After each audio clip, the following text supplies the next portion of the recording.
Halo sahabat Donghua, kali ini kita akan membawakan alur cerita BTTH. Cerita dan video ini diambil dari Forgotten Kid. Tanpa banyak basa-basi, mari kita simak alur ceritanya. Di episode sebelumnya, Xiaoyan yang telah berhasil mengalahkan Pelindungwu, sekarang dia lalu berhadapan dengan para tetua dari lembah sungai es. Saat ini api 5 warna yang indah menyapu langit. Tian, apa yang harus kita lakukan? Ucap dari Big Yuan.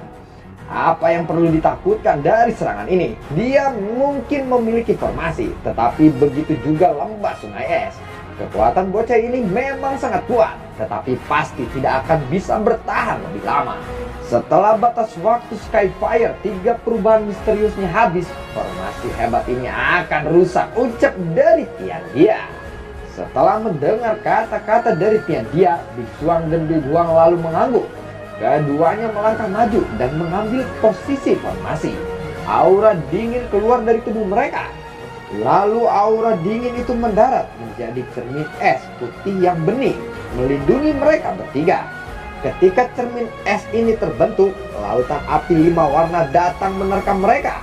Setelah itu, ia menenggelamkan cermin es yang dingin di dalam nyala api yang ganas dan intens. Kabut dingin berwarna putih mengalir dari permukaan cermin es, dengan liar menghalangi pembakaran api 5 warna ini. Cermin es muncul di tengah lautan api, lalu samar-samar terlihat 3 sosok di dalamnya. Dia jika ini terus berlanjut, ini akan sangat menguras doki kita. Kita bahkan mungkin tidak bisa bertahan sampai batas waktu teknik rahasia bocah itu habis, ucap dari Big Xuan. Pindahkan semua kekuatan Dozun es di dalam tubuhmu ke tubuhku. Saat cermin es itu pecah, aku akan menggunakan serangan itu untuk membunuh bocah itu dalam 1 kali pukulan, ucap dari Tian. Big Xuan dan Big Huang sebenarnya ragu-ragu sejenak, tetapi mereka hanya bisa mengangguk. Krak, krak.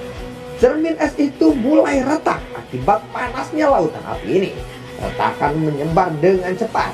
Pada akhirnya cermin es itu tiba-tiba bergetar dan meledak. Pecahan es melesat ke segala arah saat ini. Kemudian Big Xuan dan Big Huang meletakkan telapak tangannya di punggung Tian. Doki mereka melonjak ke tubuh Tian. Setelah kekuatan Zun es di dalam tubuh Big Xuan dan Big Huang dimasukkan ke dalam tubuh Tian, lapisan demi lapisan es dipancarkan dari bawah kulit Tian. Dalam sekejap lalu membentuk kain es tipis berwarna biru di permukaan tubuhnya. Gelombang udara dingin berwarna biru tiba-tiba melonjak keluar dari tubuh Tian ketika lapisan es ini muncul. Nyala api 5 warna di sekitarnya mendorong terus-menerus. Tian lalu merasakan suhu yang sangat tinggi yang dipancarkan dari api 5 warna ketika lapisan es biru ini muncul. Lebih dari setengahnya benar-benar menghilang. Dia lalu mengangkat kepalanya dan menatap Xiaoyan. Sialan, kali ini kamu akan berakhir, ucap dari Tian. Gelombang demi gelombang cairan energi biru samar-samar melonjak keluar dari tangannya. Tangan Tian lalu meraih cairan berwarna biru ini. Setelah itu dia tiba-tiba menariknya. Ada gugusan cairan yang bergoyang dan membentuk busur es biru. Busur Dewa Es, teriak dari Tian. Tangannya menarik tali busur, ditarik sampai sepenuhnya. Tian ini sangat sulit untuk dihabisi, ucap dari Xiaoyan. Segel yang dibentuk oleh tangannya tiba-tiba berubah. Lalu api 5 warna mulai bergejolak dan berkumpul di tangan kanannya. Tian lalu berkata, "Panah ini akan merenggut nyawamu," ucap dari Tian. Ketika jari-jarinya dilepaskan, panah es biru itu melesat keluar. Xiaoyan langsung melambaikan lengannya yang seperti dewa api dan dengan keras membantingnya ke arah panah biru yang menuju ke arahnya. Buat! Panah es biru itu meledak ke segala arah. Setelah pukulannya mendarat, ruangan di mana api dan udara dingin bertabrakan terbelah. Badai api lalu menyapu langit. Big Xuan dan Big Huang yang berada tidak jauh di belakang Tian tidak punya waktu untuk menghindar. Mereka lalu dipukul dengan keras dan akhirnya memuntahkan seteguk darah yang segar. Akhirnya mereka jatuh ke tanah dengan keras. Banyak bangunan di kota Ye berubah menjadi puing-puing di sepanjang jalan. Darah segar menutupi tubuh Tian saat dia dengan keras jatuh ke tanah. Seluruh kota lalu terdiam melihat pemandangan ini. Banyak mata menatap lubang besar itu dan kepala mereka terasa seperti akan meledak. Pertempuran hari ini telah menyebabkan hati mereka dipenuhi hanya dengan satu kata, keterkejutan. Pelindungwu lalu menatap Tian Dia. Dia ingin mencoba untuk melarikan diri. Tetapi baru saja Pelindungwu ingin menggerakkan tubuhnya, tiba-tiba sebuah tangan muncul secara misterius.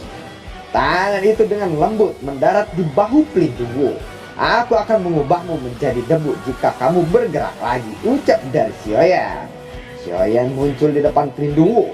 Tangannya meraih leher dari Pelindungwu. Xiaoyan lalu berkata, apakah kamu pernah membayangkan bahwa kamu akan berakhir dalam situasi seperti ini? Ucap dari Xiaoyan. Pelindungwu lalu berkata, jika kamu membunuhku sekarang, Hal of Soul pasti akan menyulitkanmu untuk bertahan hidup di wilayah daratan tengah ini.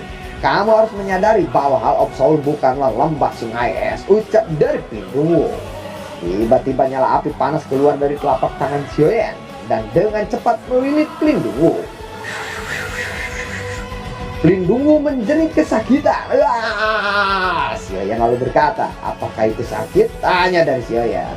Asal kamu tahu, penderitaan yang diterima oleh guruku karena ditangkap oleh Hal of Soul kemungkinan ribuan kali lipat sakitnya daripada ini, ucap dari Xiaoyan. Tiba-tiba terdengar suara tepuk tangan. Tatapan Xiaoyan beralih ke sumber suara itu. Terlihat Tian Huozunze dan Tian Xuangzi di sana. Tian Xuangzi lalu berkata, ternyata aku salah perhitungan. Kemampuanmu yang mampu mengalahkan kelompok Tian Dia dengan hanya mengandalkan kekuatan bintang 2 Dozongmu telah melampaui harapanku. Sayangnya kali ini lembah sungai es tidak akan dapat membuat kesalahan yang serupa, ucap dari Tian Xuangzi.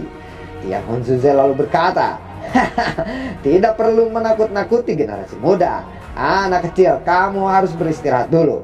Serahkan orang ini kepadaku, ucap dari Tian Huozunze. Xiaoyan mendengar itu dia lalu mengangguk. Tian Xuangzi lalu berkata, istirahat, apakah kamu benar-benar berpikir bahwa orang-orang dari Hal of Soul dapat ditangkap dengan mudah, ucap dari Tian Xuangzi. Penghalang udara dingin yang mengelilingi kota Ye mulai beriak. Kabut hitam melonjak dari segala arah sebelum perlahan memudar. Sesaat kemudian 10 sosok muncul. Semua sosok ini kuat, terutama yang memimpin mereka. Dia adalah pria tua berjubah hitam berambut putih. Orang-orang kota Ye berkata, seseorang dusun dari Hal of Soul. Tian Xuangzi lalu berkata kepada pria tua itu, ternyata King Haizunze tidak disangka masalah ini bahkan membuat orang sehebat dirimu hadir, ucap dari Tian Xuangzi. King Haizunze lalu berkata, Tian Xuangzi, sudah lama tidak bertemu, bagaimana kabarmu? Aku baru saja menerima pesan penting. Aku kebetulan memimpin beberapa orang untuk melakukan sesuatu tugas.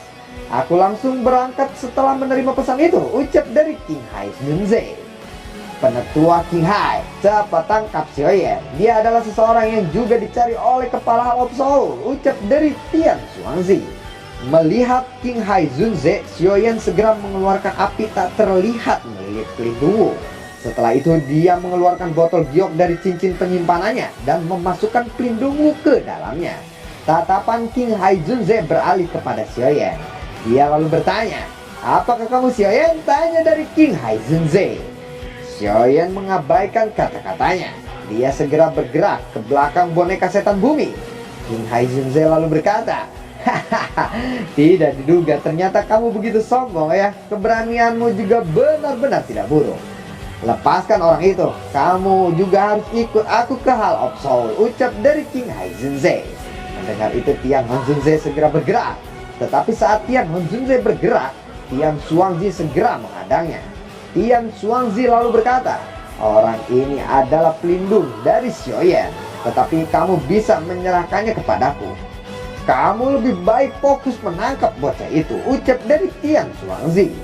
King Haizunze lalu berkata, kalau begitu maaf merepotkanmu kali ini. Aku akan membantumu setelah menangkap Xiaoyan, ucap dari King Haizunze. Tian Xuangzi lalu mengangguk.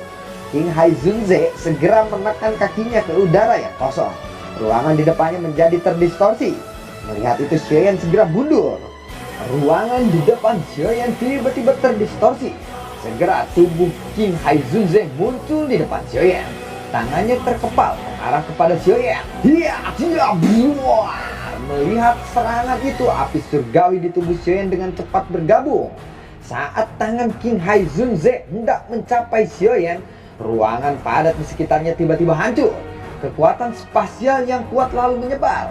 Sosok berpakaian putih perlahan muncul di depan Xiaoyan. Sosok itu lalu berkata, "Jika kamu menyakitinya, kamu akan mati," ucap dari sosok itu. Melihat sosok itu, King Hai Zunze segera bertanya, "Siapa kamu? Kamu berani-beraninya ikut campur dalam masalah Hall of Soul ini," ucap dari King Hai Zunze. Sosok di depan Xiaoyan ternyata dokter peri kecil. Melihat itu, Xiaoyan segera bertanya, "Apakah kamu berhasil?" tanya dari Xiaoyan. Dokter peri kecil lalu mengangguk. Dia segera bertanya, "Apakah dia yang melukaimu kali ini?" ucap dari dokter peri kecil. Mendengar itu, Xiaoyan lalu berkata, "Tenang saja, orang yang melukaiku sudah menderita cedera 10 kali lebih serius daripadaku. Kekuatanmu sepertinya kamu telah menembus kelas Dozun," tanya dari Xiaoyan. Dokter peri kecil lalu mengangguk. Melihat percakapan antara Xiaoyan dan dokter peri kecil, King Hai Zunze lalu berkata, "Kamu bersekongkol dengan Xiaoyan?" tanya dari King Hai Zunze. Dokter peri kecil lalu berkata, "Iya, memangnya kenapa?" tanya dari dokter peri kecil. "Ini adalah dendam antara Hall of Soul dan Xiaoyan. Berpikirlah 2 kali sebelum ikut campur. Kalau tidak, mungkin saja kamu akan menyinggung Hall of Soul," ucap dari King Hai Zunze kepada dokter peri kecil. "Hall of Soul, aku belum pernah mendengarnya. Lagi pula itu tidak penting bagiku," ucap dari dokter peri kecil. "Kalau begitu, biarkanlah aku menguji apakah kamu memiliki kemampuan untuk mengucapkan kata-kata seperti itu. Ganda, pimpin yang lainnya untuk menangkap bocah itu. Serahkan orang ini kepadaku," ucap dari King Hai Zunze. Mendengar kata-kata King Hai, 9 ahli lainnya dari Hall of Soul perlahan menyebar dan mulai mengelilingi Xiaoyan. Dokter peri kecil lalu membuka mulutnya. Kabut berwarna abu-abu dimuntahkan menutupi ruangan di sekitaran Xiaoyan. Kelompok 9 orang ganda itu menatap kabut berwarna abu-abu itu. Ganda lalu berkata, "Kamu majulah." Pria berpakaian hitam segera memanggil Doki Elit melilit tubuhnya sebelum dia dengan hati-hati melakukan kontak dengan kabut berwarna abu-abu itu. Cuih! Kabut abu-abu itu lalu melonjak ke wajahnya. Pria berpakaian hitam segera mundur. Setelah itu dia duduk di langit dan mengedarkan Doki untuk mengeluarkan racunnya. Setelah melihat adegan ini, ekspresi kelompok ganda langsung berubah. Sementara dokter peri kecil lalu berkata, "Aku juga ingin menguji seberapa kuat seseorang elit Dozun sebenarnya," ucap dari dokter peri kecil. Dokter peri kecil lalu mengepalkan tangannya. Aura berwarna abu-abu melekat di jarinya. Doki berwarna abu-abu lalu mengalir.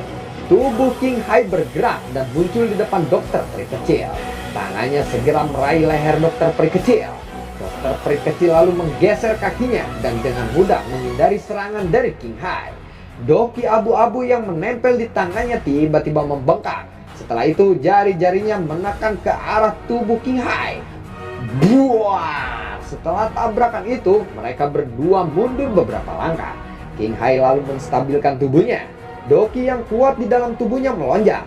Setelah itu bergejolak di telapak tangannya. 3 pilar darah kecil keluar dari telapak tangannya. King Hai Zunze lalu bergumam, "Kuat racun macam apa ini?" ucap dari King Hai Zunze. Tubuh dokter peri kecil bergerak dan muncul di samping Xiaoyan. Dia lalu menarik kabut racun di sekelilingnya. Tian Hon Zunze juga muncul di samping Xiaoyan. Tian Hon Zunze lalu berkata kepada Xiaoyan, "Xiaoyan, apakah kamu terluka? Kita kalah jumlah, mari kita pergi dulu," ucap dari Tian Hon Zunze. Dokter peri kecil lalu mengangguk. Tian Hon Zunze kembali berkata, "Aku akan menghancurkan penghalang udara itu. Kamu harus membawa Xiaoyan pergi," ucap dari Tian Hon Zunze kepada dokter peri kecil. Tubuh Tian Hon Zunze lalu melintas dan muncul di bawah penghalang kabut. Setelah itu dia dengan keras mengayunkan tinjunya. Hiya! Buah! Seluruh penghalang kabut dingin mulai bergetar. Tian Xuangzi lalu berteriak, "King Hai Zunze, serang! Jangan biarkan mereka untuk kabur," ucap dari Tian Xuangzi. King Hai Zunze lalu bergegas ke tempat Tian Hon Zunze. Dokter peri kecil melesat keluar dari bawah tiang Han Zunze. Dia lalu melambaikan tangannya dan kabut racun abu-abu itu mulai menyebar. Melihat itu, Tian Xuangzi dan Qin Hai Zunze segera menghentikan tubuhnya. Tian Han Zunze sekali lagi mengayunkan tinjunya kepada penghalang itu. Ya, buah! Penghalang udara segera membentuk sebuah terowongan. Tian Han Zunze lalu berteriak, "Ayo kita pergi!" Tian Han Zunze segera meraih Xiaoyan dan memimpin untuk bergegas masuk terowongan itu. Tetapi pada saat tubuhnya baru saja maju ke ruangan di sekitar terowongan itu terdistorsi. Reaksi spasial padat menyebar. Sosok berjubah putih tiba-tiba muncul. Dia lalu berkata, "Tidak diduga bahwa tubuh racun yang menyedihkan dapat dikendalikan. Aku salah perhitungan kali ini," ucap dari sosok itu. Kepingan salju tersebar turun dari langit. Dalam waktu yang singkat, seluruh kota Ye berada di bawah lautan salju. Tangan es hitam pekat perlahan-lahan memanjang. Sosok berjubah putih perlahan turun. Orang-orang dari kota Ye lalu berkata, "Ia adalah kepala lembah sungai es, Big He," ucap dari orang-orang. Tian Xuangzi lalu menyapa dan berkata, "Salam kepala lembah." Big He bertanya, "Di mana Tian dia?" Tanya dari Big He. Tian Xuangzi lalu menunjuk ke sebuah lubang besar di dalam kota Ye. Tian dia yang terluka parah terbaring di dalamnya. Qin Hai Zunze lalu berkata, "Tidak diduga bahkan kepala lembah Big He terlibat saat ini. Kepala lembah Big, orang bernama Xiaoyan itu adalah seseorang yang diminta oleh kepala of Soul. Tolong biarkan of Soul untuk menangkapnya. Serahkan dia kepadaku," ucap dari Qin Hai Zunze. Big He lalu berkata, "Aku hanya menginginkan tubuh racun yang menyedihkan." Sementara itu, dokter peri kecil lalu berkata kepada Xiaoyan, "Xiaoyan, aku akan menahan mereka. Kamu dan Tian Han Zunze harus mencari kesempatan untuk melarikan diri," ucap dari dokter peri kecil. Tian Han Zunze lalu berkata, "Sepertinya itu tidak akan mudah. Di sisi mereka memiliki 3 dozon. Terlebih lagi saat ini ada pimpinan lembah dari sungai es." Big He lalu berkata kepada dokter peri kecil, "Aku tidak akan menyakitimu jika kamu mau pergi bersamaku," ucap dari Big He. Dokter peri kecil lalu berkata, "Sepertinya itu hanya akan terjadi di mimpimu." Kabut berwarna abu-abu muncul di tangan dokter peri kecil. Kabut racun dengan cepat bergejolak menjadi panah racun. Setelah itu panah racun melesat ke arah Big He. Buar! Big He menarik napas dengan mulutnya. Kekuatan hisap dipancarkan. Kabut racun terhisap ke mulutnya. Big He lalu berkata, "Ini adalah kabut racun yang paling murni. Semakin murni, semakin besar keinginanku untuk mendapatkanmu. Setelah aku mendapatkanmu, tubuh racun yang menyedihkan mungkin akan menjadi konsumsi yang paling sempurna. Tubuh racun yang menyedihkan dibagi menjadi yang alami dan buatan. Sedangkan tubuh racun yang menyedihkan milikku adalah tubuh buatan," ucap dari Big He. Big He lalu menggosok bunga salju berwarna hitam di antara alisnya. Lalu bunga racun bergerak. Kepingan salju di sekelilingnya langsung berubah menjadi 2 naga hitam. Selain itu, Big He mengangkat tangannya dan dengan lembut menunjuk ke arah Xiaoyan. Naga hitam itu menembak ke arah kelompok Xiaoyan. Saat ini, doki besar melonjak dari tubuh dokter peri kecil dan Tian Han Zunze membentuk dinding doki. Buar! Dinding doki seketika runtuh. Dokter peri kecil dan Tian Han Zunze segera mundur. 2 pilar doki melonjak keluar dari telapak tangan mereka dan bertabrakan dengan naga hitam. Buah! Dokter peri kecil dan Tian Han Zunze mundur lagi beberapa langkah. Big He melambaikan tangannya. Salah satu naga hitam menerkam ke arah Xiaoyan. Melihat itu, Lotus Flame segera muncul di telapak tangan Xiaoyan. Saat naga hitam bergegas ke arah Xiaoyan, 2 sosok tetua berpakaian hitam tiba-tiba muncul. Mereka lalu melambaikan tangannya. Naga hitam seketika hancur. Setelah naga hitam hancur, sosok berwarna hijau perlahan muncul di depan Xiaoyan. Sosok itu lalu berkata, "Jika dia terluka, lembah sungai es akan lenyap," ucap dari sosok itu. Melihat sosok itu, Xiaoyan lalu berkata, "Sun-Er," ucap dari Xiaoyan. Sun-Er lalu tersenyum dan berkata, "Kakak Xiaoyan," ucap dari Sun-Er. Lalu bagaimana kelanjutan ceritanya? Terima kasih telah menyimak video ini dari awal sampai akhir ya. Sampai jumpa.